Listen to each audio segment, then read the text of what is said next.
We see it everywhere. Media tailored to fit our cultural backgrounds and unique experiences. From the ads we watch to the content we stream. I mean, think about it. Our social media feeds, the movies we choose, and even the products recommended to us are all customized to our preferences.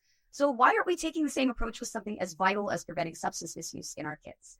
I'm Jodie Sweetin, and this is Awkward Conversations, where each week we give parents practical advice on how to raise happy, healthy, substance-free kids who are empowered to make smart choices. And today we're exploring how culturally sensitive prevention programs can be just as impactful. We'll delve into unique cross-cultural challenges, innovative solutions being implemented, and the critical role of community involvement and reducing stigma in a culturally diverse world. We'll also address the inequity of access to resources and discuss ways to overcome this barrier. So stay with us. This episode could be the key to understanding and protecting our children. And I'm very pleased to be joined by Amy McCarthy, who is out of Boston Children's Hospital and has been my wonderful co-host here for Awkward Conversations for the last several seasons. Welcome, Amy. Thank you so much. Yeah, thank you so much. Today we have Catie Drew with us from the DEA's Community Outreach and Prevention Support Section. She'll be discussing impactful initiatives like Operation Prevention and especially the Good Medicine Bundle. Hey, Catie, welcome to the show. It's really great to be here. Thank you. We are also joined by Tracy Johnson, Director of Training and Technical Assistance for She Raise and Associates, with over 25 years of experience in community organizing and substance misuse prevention. Tracy will share insights on culturally responsive strategies and community-led initiatives. Tracy, welcome to the show. It's very exciting. I'm excited to be here. Thank you for inviting me. All right, well, thank you so much for joining us today. I'm really excited to talk to both of you. Tracy, I'd love to start with you. Can you tell us a little bit about your background in substance use prevention and community organizing and what She Raise and Associates does? We'd love to hear about that. Certainly. Thanks for asking. She Raise and Associates is a company that and or provides hosts training and involved. technical Any views assistance expressed during this to nonprofit, government agencies, as well as faith-based organizations in the field of substance misuse prevention, as well as in the area of behavioral health. We are a Black woman-owned company and excited to be a part of this. I have been in the field of substance misuse prevention for well over 25 years, and I ran a nonprofit called Martin Luther King Jr. Community Services of Illinois, where we provided community-based prevention services for culturally specific populations. Amazing. That's beautiful work. Yeah. Now, Tracy, why is it important to have, culturally responsive strategies in prevention programs? I think there are probably some people out there that don't understand, the differences that different cultures really have in their attitudes towards substance use and misuse. Yeah, I think, that's a great question. You can always provide the basic general prevention services, but good culturally specific prevention really focuses in on the population you're trying to serve and ensure that they connect, comprehend, and then go utilize those services later on. Good culturally tailored programs, in my opinion, have 5 basic tenets, or what I call areas or topics or domains in our professional life.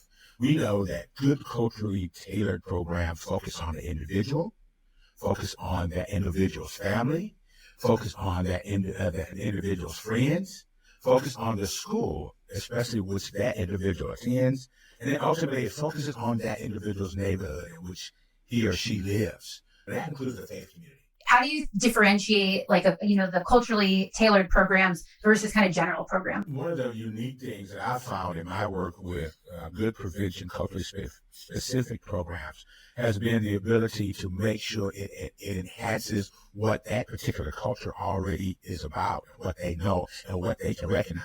We need to talk about the things that are sort of strong in their community that they can connect with. So you have to really make sure that any good prevention that is culturally specific really binds itself on what is the culture of the community in which you're trying to attract.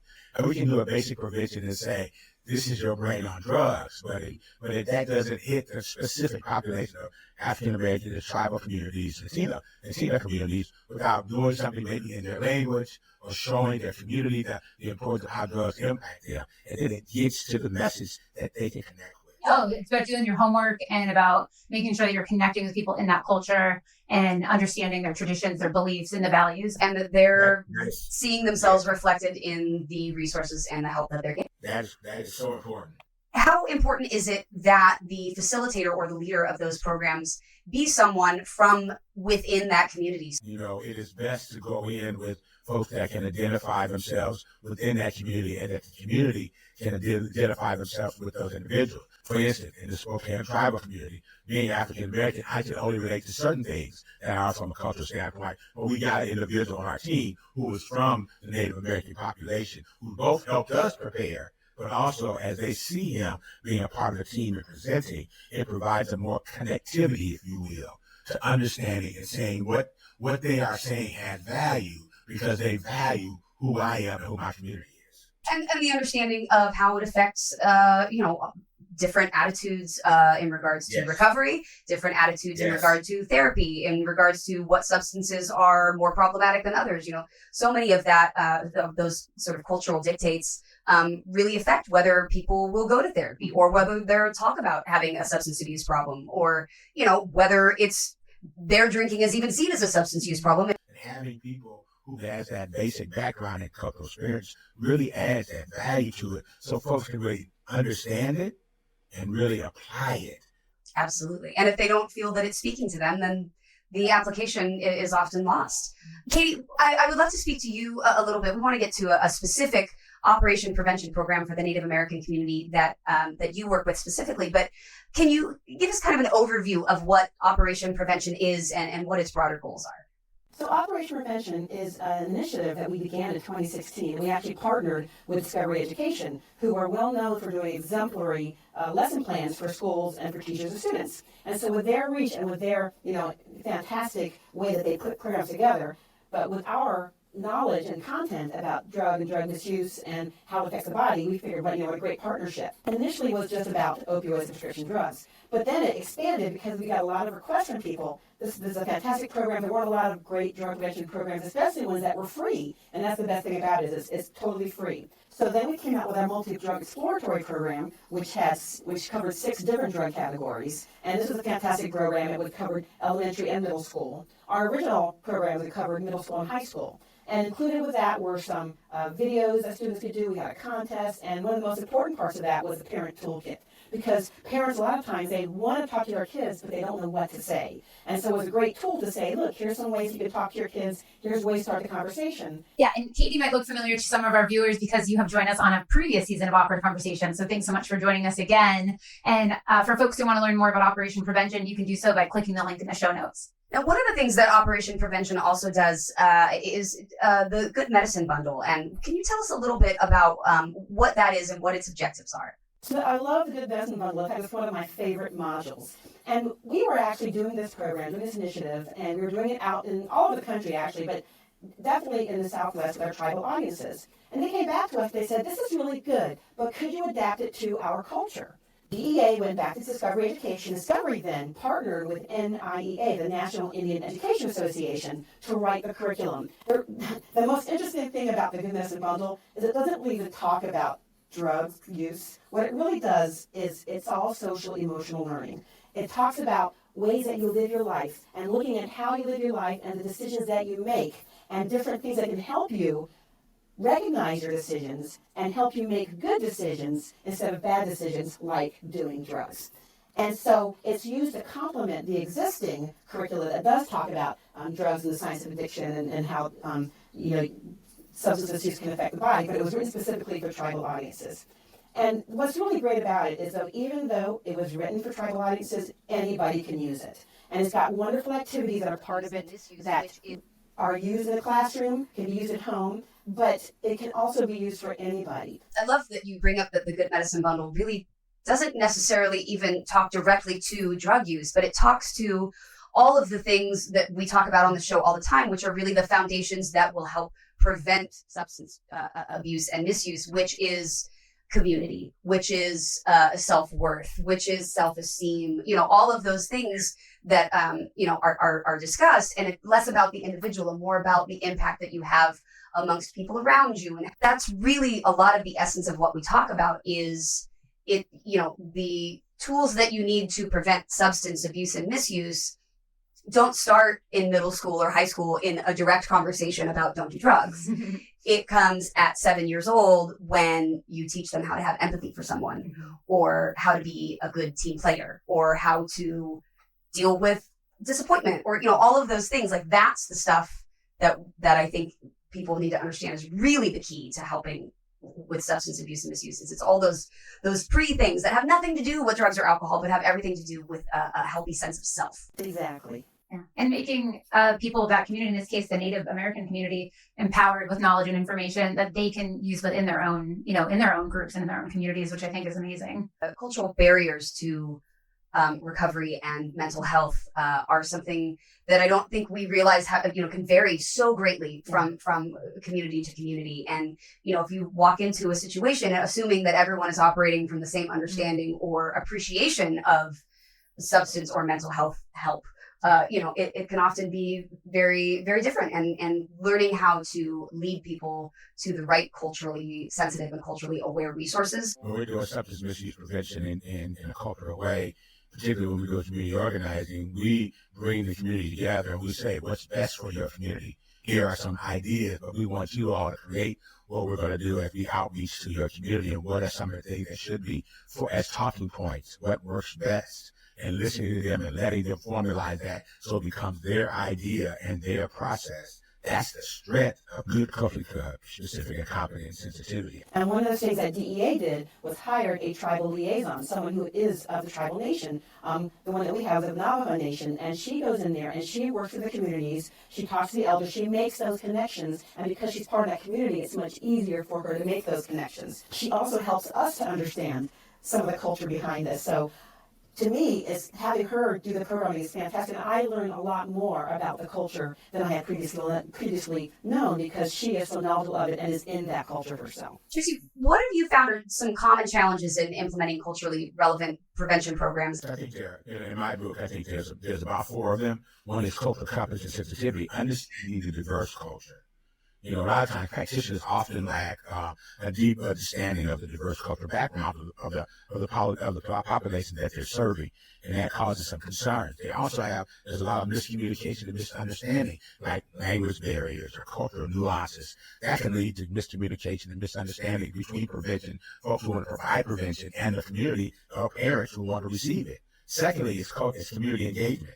The number one thing is you got to build that trust. It's really about relationships. Good prevention is about relationships. Communities that they have experienced historical trauma or discrimination, they may be a little distrustful of folks coming into their community and trying to say, I have the answer for you. Then secondly, on the community engagement, there's got to be community involvement. That you have got to ensure active participation from community members in the planning and implementation phases. So don't come to them with the information without them being a part of it. That's what I love about Operation Engage that we do with DEA, is that we're with them in the very beginning of the phases, planning it and then implementing it, because that could be challenging. Third thing is resource constraints. At the end of the day, funding limitations, sometimes having financial resources can restrict the ability to really get your program that needs to be tailored to that population. And after you do give it, you want to make sure that there's continuous training and education. And then finally, the last piece of a constraint is, in my opinion, program adaptation. A lot of the programs and a lot of the prevention ideas, they're already sort of focused on a majority population. So you got to strike that critical balance between maintaining good evidence-based practices and prevention, but yet being able to adapt them so they fit the need and culturally relevant for that population. I think a recurring theme among some of our episodes, is that one size does not fit all. Right. And, it takes a little bit of extra time and creativity, but it's worth that time and effort when you're creating these very individualized supports and Absolutely. services. Well, making people feel heard, understood, seen as they are in the community that they are and that they belong is, that's so you got to strike that most often leads people to substance use is feeling isolated, feeling alone. And so building that sense of community back and understanding them and seeing them where they're at. And reconnecting them to those things that maybe they have distanced themselves from, those senses of community, that kinship, the maybe, cultural practices or, faith practices that maybe they walked away from a little bit while they were involved in that substance use, knowing what specific things are to each culture and what important things they can sort of hook back into is so important and so key. And that is not the same for every community. And it makes such a difference in making people feel validated and seen and heard. So I love that. Now, Catie, what specific challenges do you find that that Native communities, Native American youth face, and how does the Good Medicine Bundle address those specifically? So some of the challenges that are specific to Native American youth include things like limited recreational services, educational opportunities, and expressive outlets like sports. And so when these communities don't have some of these things, they look to other things. What can we do to help solve some of these dilemmas? Some of our solutions include promoting community development and community involvement through things like talking circles and storytelling, which is all part of the culture that we deal with. Another one of the challenges that faces Native American communities is a lack of stable internet service. Now, Operation Prevention is an internet-based curriculum. So one of the things that we did to overcome that was to put all of the programming on a flash drive. And this flash drive is something that can then be delivered to the communities that need them. So they may not have good internet access, but they usually do have computers that they can use. It's about overcoming those structural barriers to getting prevention and education to the communities that need them. Yeah, you live and you learn. Yeah, absolutely. You're watching Awkward Conversations Season 4. Saving lives means staying informed. Knowing the dangers of using fake prescription pills can help those you care about and keep our community safe. As a parent, educator, neighbor, or friend, we all play a role in building safe and healthy futures for ourselves and our loved ones. Do your part to take the first step today. Visit GetSmartAboutDrugs.com to access education, prevention, and treatment resources. Fake prescription pills laced with fentanyl are deadly. Be their protector. Be informed. Visit GetSmartAboutDrugs.com. Welcome back to Awkward Conversations Season 4. Now, Tracy, can you give some examples of some successful parental involvement-led initiatives that you've had, and how parental involvement plays a role, and how you have helped engage parents in some of your community building? I've been honored to work in communities the last 20 plus years in different areas that really engages communities to really focus in on what's best for the child. And I call them centers of excellence, and that's the word according to Tracy. It's nothing researched about it, but because of my work in the last 25 plus years, I've been blessed to be around communities that have shown me some really extremely good work in working with parents. One is the city of Milwaukee, where they brought together parents, local government, community members to really identify and best practice strategies where parents are really a live part of what they do. And every year they do events specific for parents to participate and give them information they can take back home that really gives them ideas about talking to their child about substances, or giving them strong self-esteem and giving them the importance of having communication skills so they can feel comfortable by talking with their child and their child talking back with them.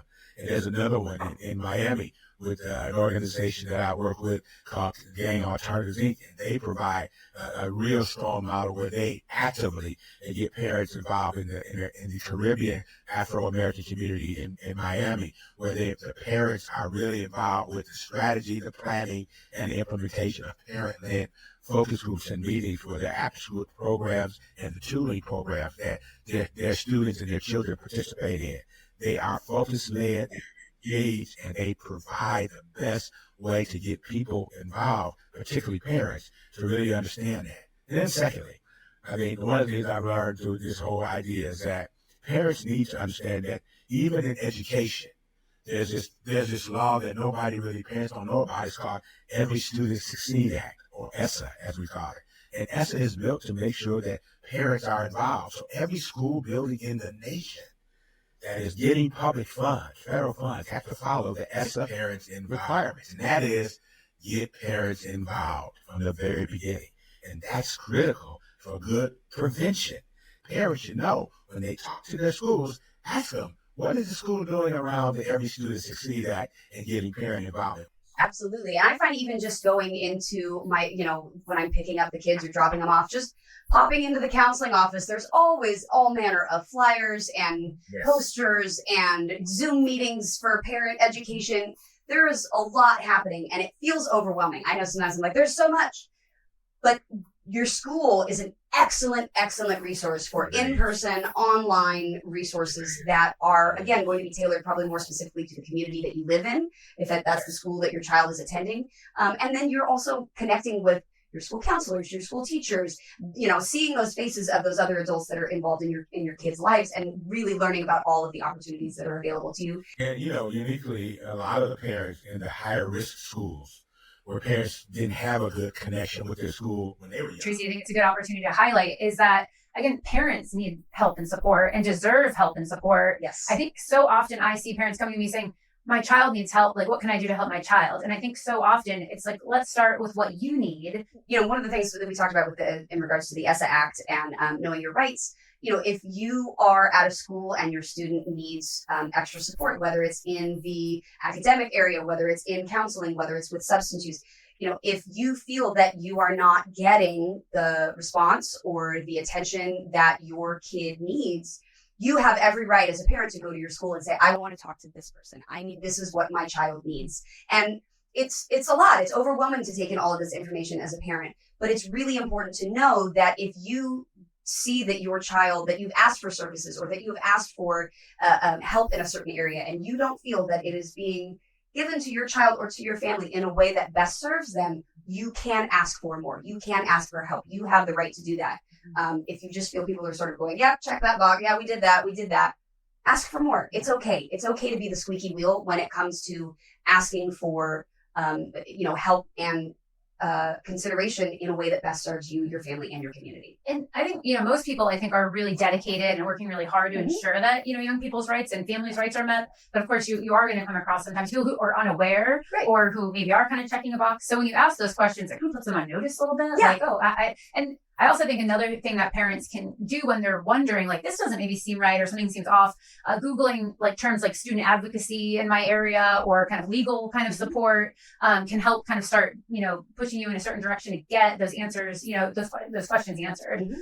Now, obviously, one of the things that we have to discuss and one of the things that we acknowledge here is that some of the conversations we have obviously come from a place of privilege and a place of, having resources and things that are easily accessible to us. But Tracy, can you address, sort of access inequities and in prevention resources and how we can help parents who may be facing some of those inequities? How do we help them access the resources that they need and give them the opportunity to find that information for themselves? Yeah, I think there's a couple of things. I mean, we have to, a lot of times in our prevention world that we do, we have to expand what I call our geographic reach. We have to use methodologies like we're doing today, or doing, using prevention programs online, or using the idea that we can go, especially those in remote communities, we can provide some sort of community training and community counseling, community education by going directly to a local community building or a local faith-based organization that a lot of times that reduces that access to inequities.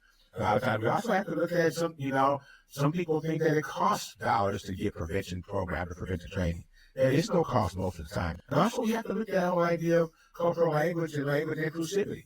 The idea that I think good prevention programs, that really culturally tailored programs that are culturally relevant and sensitive to speak to specific needs and traditions of each of the communities they're trying to serve. Maybe using multilingual resources. I see communities around, particularly around in urban communities like Chicago, Detroit, New Mexico State, in El Paso, Texas, and in the Dallas area, where they use multilingual materials. And then also, there's some cultural competency training for the folks that need it. I mean, one of the things that we always assume that the providers that are doing good prevention, substance misuse prevention, are culturally competent and training.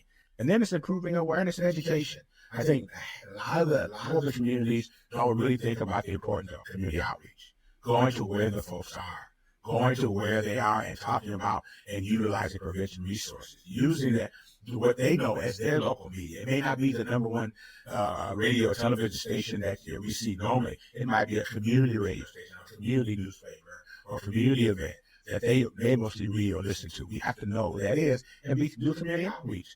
Provide those educational workshops. I think that's important. And then finally, look at anti-stigma campaigns. And then one of the things we're talking about, most of our training around back today, is that a lot of the prevention work that most of these individuals receive, that the stigma was not taken up. So we have to figure out how to reduce the words that cause stigma around substance misuse and substance misuse prevention. And that's critical. And at the end of the day, I always ask my folks at the national level to look at policy advocacy. That important piece to make sure that they look at really making it a part of the everyday world of how we reduce stigma, the words we use, how we perform our work to communities, and giving parents the type of information they need to be effective with their child.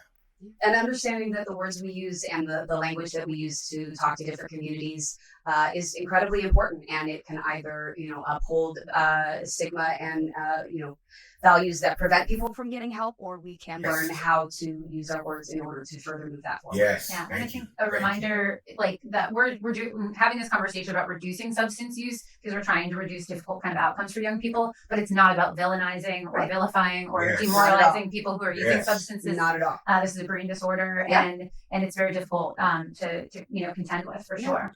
Empathy. We've talked a lot about empathy this season, and having empathy for people who are struggling with this. Understanding for people who are. Thank you so much for joining us. Versions of themselves in a different multicultural community who are struggling with addiction, who are, have a family member, a parent struggling with addiction. All these things are so important and affect each community so differently.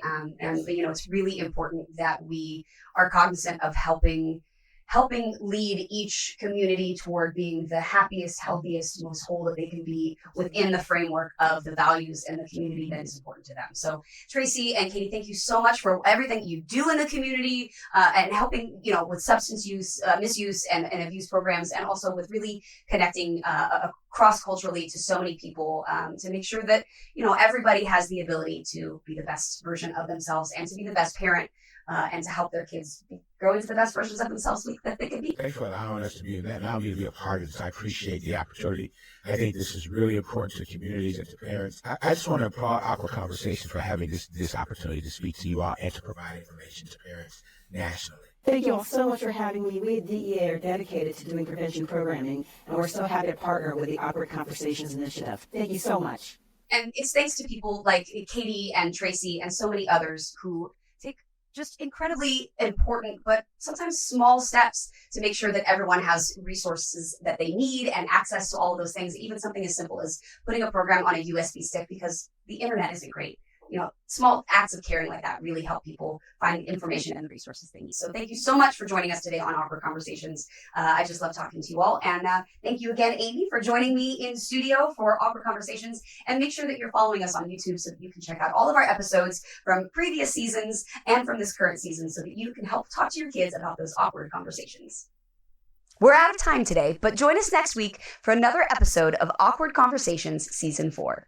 How is mental health linked to drug use in teens and tweens? Oftentimes, the experience of having symptoms of anxiety or depression, kids are looking for ways to relieve the symptom. This can lead to self-medicating, using substances, and so there is a close relationship between mental health and substance use. If your kids are on TikTok, it's good to have a TikTok account just so you know what kind of information is out there, even if it's not something you're particularly interested in. But to do a little research on your own and find maybe an organization, a therapist, somebody that you trust is giving out good information, and talk to your kids about the potential of following that. What we want to see is, are there changes in their behavior? Again, that are more lasting, not just kind of one-time thing, but have their behaviors changed? Are they verbalizing physiological complaints, right? So they're saying they have headaches. Are they having stomach aches? What are some of the signs that let us know, okay, something may be going on right now with my child? Make sure that you are doing a good job taking notes on what you see as well. Sometimes when we try to report it to a doctor, we say, well, their mood has been off for a while. It's much more helpful if we can say that my child has struggled with sleep for the past 3 weeks and their appetite has been off for about a month. When we can give as many details as possible, that's much more helpful. And remember, at the base of all of this is conversations, and normalizing those awkward conversations and keeping those relationships and those bonds strong. Make sure to check out getsmartaboutdrugs.com. Parents, caregivers, you can find so many resources of great information there about how to talk to your kids and make these conversations a little less awkward. A huge thank you to the Elks DAP, which is the largest all-volunteer nationwide drug awareness program, and also a huge thanks to the DEA for their outreach program and for making this possible. The views, information, or opinions expressed during the Awkward Conversation series are solely those of the individuals, speakers, commentators, experts, and/or hosts involved, and do not necessarily reflect nor represent those of the production, associates, or broadcaster, or any of its employees. Production is not responsible and does not verify for accuracy any of the information contained in the series available for viewing. The primary purpose of this series is to educate and inform. This series does not constitute medical or other professional advice or services. This series is available for private, non-commercial commercial use only. The production, broadcaster, or its channel cannot be held accountable for all or any views expressed during this program.